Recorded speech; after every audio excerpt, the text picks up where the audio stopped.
first story is titled, Am I the a-hole for refusing to meet my sister on Christmas after she called CPS? I, male 37, lost my wife of 10 years, and it was so devastating for me and my daughter. It's unfortunate, but life goes on no matter what happens.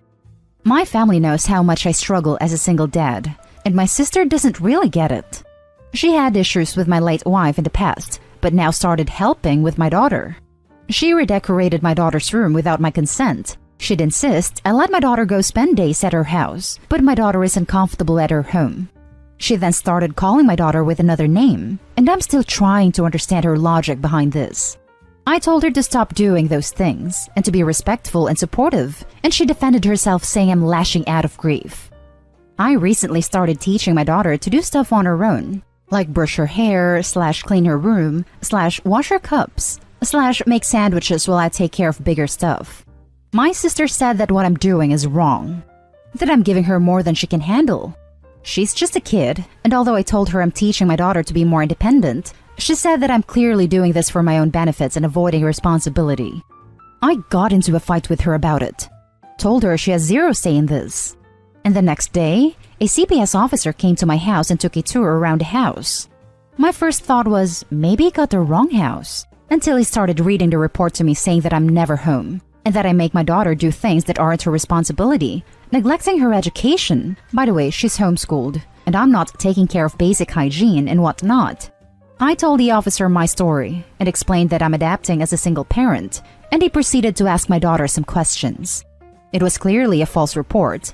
However, I was told that I will have a permanent record with CPS. I was shaken up by this. I told my family about it, and my younger sister told me that my sister was the one who called CPS after we had a big argument. I was so mad. I confronted her after she hid herself, called her immature and stupid to pull this crap. She's in her 40s, and that she's no longer my sister. Then cut contact. It's been months, and now my dad started bringing her up, knowing how uncomfortable I was. He said that my sister feels sorry for what she did and wanted to talk things out on Christmas dinner. But I said no. He and the others insisted, saying that I should be the bigger person. The family will be incomplete without me and my daughter on Christmas, saying I refuse to be a civil adult to solve the issue that is dividing the family. I yelled and said that my daughter and I don't have to go after what she did. Doesn't matter if she has issues on her own and didn't mean it and was just concerned. What on earth was she so concerned about? They demanded that I at least let my daughter go be with them and her auntie on Christmas. Edit, I don't want my daughter to go, and I plan on going to my in-laws instead. I want to talk to her about it and see what she wants to do. Now for the top comments. Not the a-hole. Calling CPS just because you're angry is wrong. She took time away from children who are being neglected and need help to get back at you. Not wanting to have her around your family is a normal response. She proved herself to be a danger to your family. She called CPS because she didn't think I was handling my responsibilities as a parent and doing everything wrong. My daughter doesn't have to go sit at the same table with her aunt to cause this issue and put us in this terrible situation. I've been told that people are being ridiculous calling CPS for ridiculous reasons, but it's huge when it's family who makes the call. So this really hurt me, and now I know what type of person my sister is. Seems like she's trying to take over being mom. This was a nuclear option. Don't let your daughter around her. Of course you are not an a-hole. You sound like a good dad doing your best in a really tough situation. Her behavior sounds absolutely bizarre. Like she's trying to take over as your daughter's mother now that your wife has passed away. Calling her by another name and then calling CPS when that didn't work. Was she hoping to get custody? How old is your daughter? She's 8, and she has absolutely no problem taking part of chores, but I keep it simple and also make sure she focuses on studying. I even have a schedule for her as a way to remember doing things on time and also to make sure everything is organized. She helped me make the schedule, so that was fun activity for both of us. Not an a-hole. She literally tried to rip your child away from you to be petty. That's not an oops situation. I have a daughter the same age as OP, and anyone who ever tried to come between us would be forever dead to me, along with anyone who defended them. I could absolutely never forgive in this situation. On to the next story. Am I the a-hole for making my daughters trade rooms?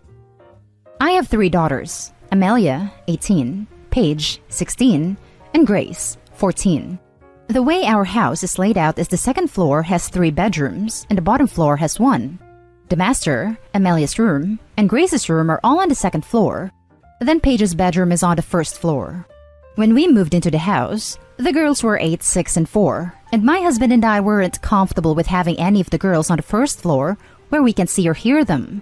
So we made a deal with Paige that if she shares a room with Grace until she's 10, she can have the downstairs room, the biggest, when she's 10, or if she wanted to have her own room right away, she could have Amelia's room, a little more than half the size of the downstairs room.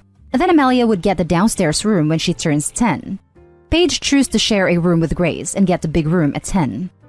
For Paige's 10th birthday, we painted her room and bought all new furniture, and she decorated her room and moved in a couple weeks later. Amelia was jealous that she had the smallest room in the house when both her sisters had big rooms, but we explained that they'd earned the big rooms by sharing a room for 4 years, and she agreed. Now to the present, Amelia's friend Rose, 17, was just kicked out of her parents' house because she recently found out that she's pregnant.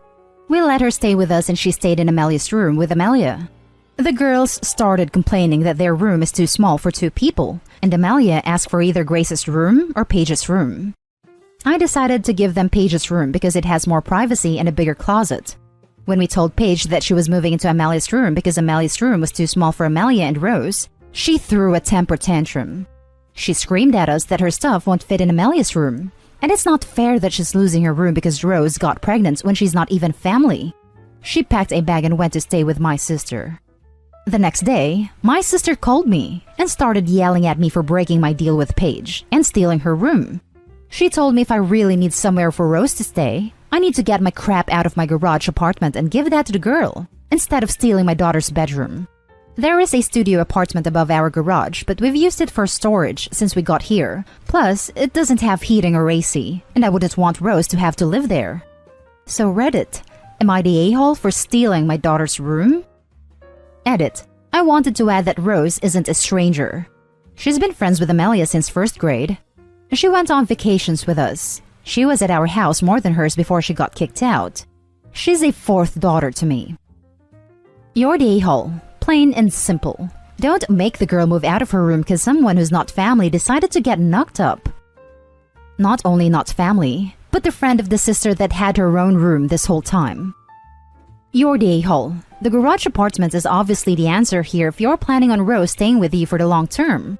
You can get a small, safe heating/AC unit relatively cheap. You don't really expect anyone else to have to share a room with an infant when there is an actual apartment available. Yes, this.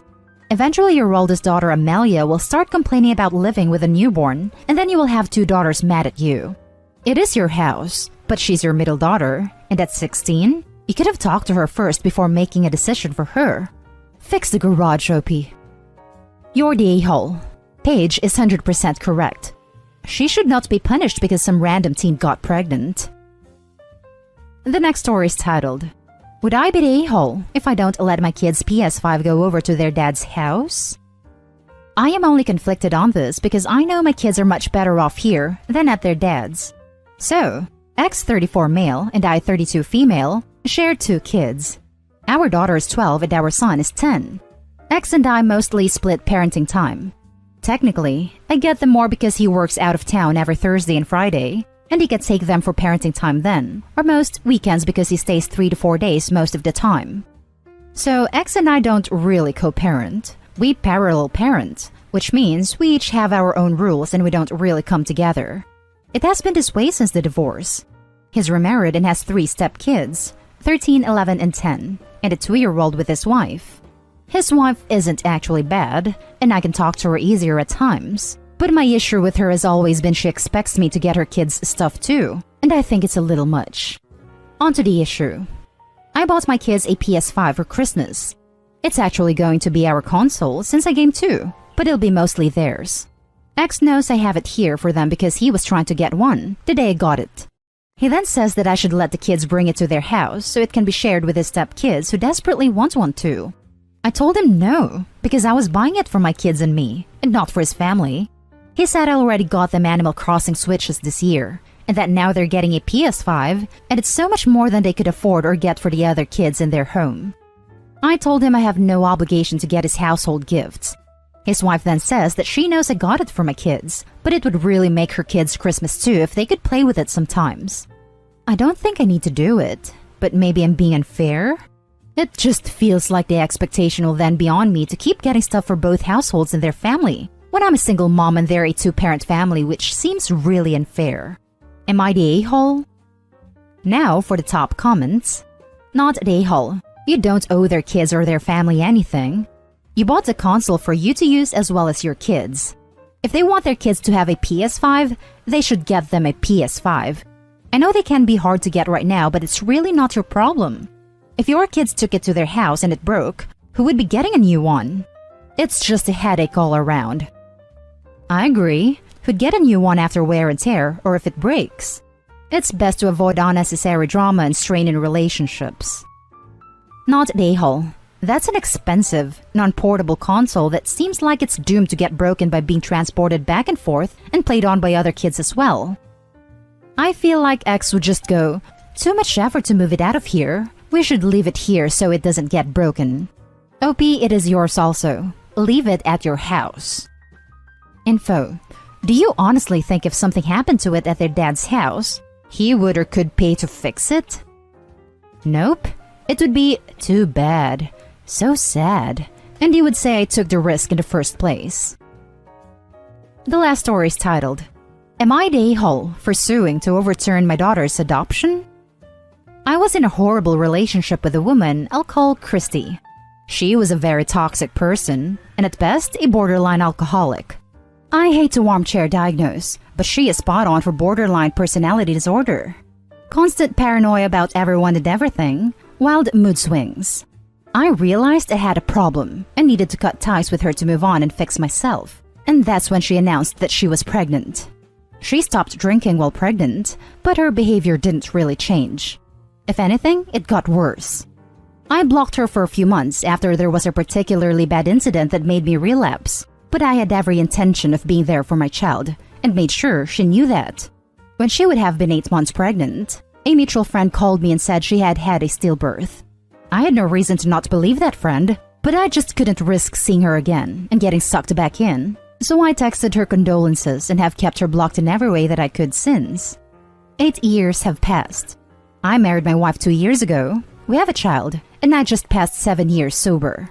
I went back to visit my parents last July, same town, and saw some old friends, some of whom would have known Christy.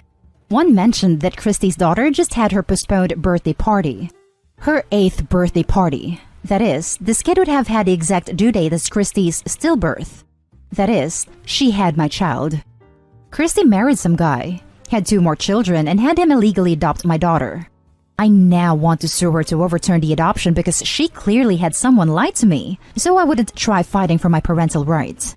I'm devastated that she stole so much time from me, and I want my child to know her family and likely be in a safer, more stable home. My mother's telling me not to because people can change, and it would be confusing for her at this point, but I think I should. You're the a-hole / everyone sucks here. You blocked your pregnant ex. Didn't question or even inquire about a funeral, death certificate. Check up on her. Really, you should have done a quick visit regardless of if you dislike her or not, or anything like that, which is completely your fault, to be honest. Who only texts condolences about the death of their child to the mother? Your daughter, which you don't even know if she's actually yours, is 8 years old, and you've never been in her life. You really don't know anything about their current family life. And just assume that uprooting your estranged daughter who has never met you and doesn't know you at all, and forcing her to live with you, your wife, and your kid, is somehow more stable than where she is currently. Have you even talked to your wife about this as well? My man, this is so far above Reddit's pay grade. It's not even funny. You need a therapist and a lawyer, not a bunch of, almost certainly, teenagers and 20-somethings who are bored at home during the school break. Everyone sucks here. I want my child to know her family and likely be in a safer, more stable home. That likely is carrying a lot of weight here. You want to fight to have your parental rights acknowledged, assuming you are in fact the father, and at least establish some level of visitation. That's entirely justified. But demanding that an 8-year-old be torn from the only family she's ever known, without firm evidence that you're actually rescuing her from something terrible, is hardly going to make things more stable for her. You would be the a-hole if you tried to sue her. Yes, she's an a-hole for her part in this, but you made a choice to block her everywhere and not verify the stillbirth. You took the easy way out by not contacting. By suing now, you would screw up your child. We don't know she has a bad home life. Your baby mama could have turned her life around as well after getting a bit of responsibility. You have 2 possible positive moves. 1, move on and forget. Or 2, keep an eye from the distance through friends and things. You never know if later on she will want a relationship and come looking. Be ready for that. Not that OP doesn't have some blame. Both had problems and were toxic. He recognized that, and even though he wanted distance from her, he said he'd be there for the child. Who could ever think that someone would fake the death of a child, be it miscarriage or stillbirth? And the idea of expecting a funeral or death certificate probably never even occurred. And that's the end of this video, folks. As always, leave a comment and hit like and subscribe. And if you want more of this content, turn your notification on to get updated on the latest videos. And I'll catch you with the next one. Stay safe.